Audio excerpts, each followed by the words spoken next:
This is Democracy Now!, democracynow.org, the War and Peace Report, as we turn now to look at Hurricane Maria, which just made landfall in Puerto Rico this morning as a Category 4 storm, just down from Category 5 hurricane.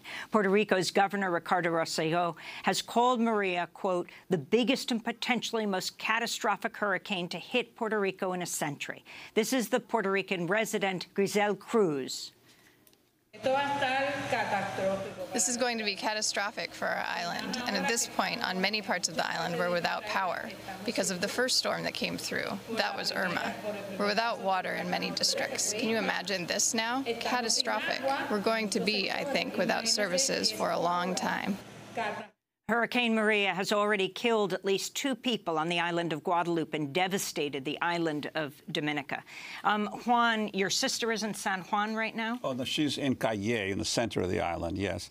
When we spoke to her last night, and she was preparing for the hurricane, but it entered around, I guess, around 5 o'clock this morning, and it came actually in an unusual path. It came to Puerto Rico from the south, through Yabucoa on the southeast part of the island, and apparently it's gone right through the center of the island, which most hurricanes that hit Puerto Rico come from the east and come in through Fajardo. But this one is a path that actually could create the most destruction. Already, I think 88% of the island has lost electricity, from what I understand, because there's already a very fragile electrical grid that sustained a big hit during Hurricane Irma. And so now we're seeing as much as 88% of the people have already lost their electricity. The question is, though, the rains. In Puerto Rico, the big problem is always with hurricanes. The massive rainfall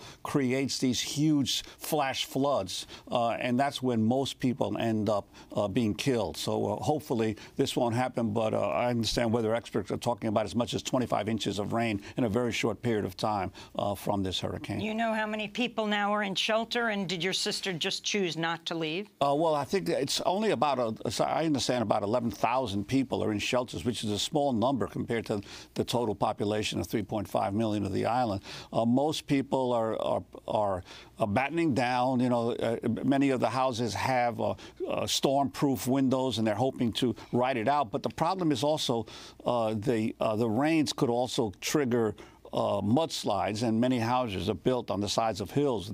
That's always a problem. I mean, people must be suffering such terrible PTSD, post-traumatic storm disorder, right? Because you have them already coping with Irma.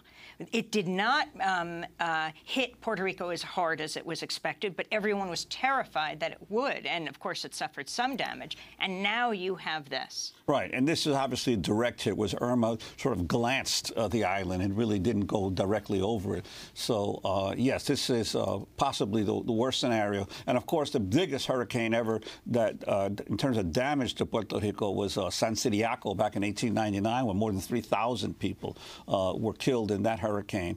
And the only other Category 5 hurricane was in 1928. So this is an unusual event, even in an island that is prone to hurricanes.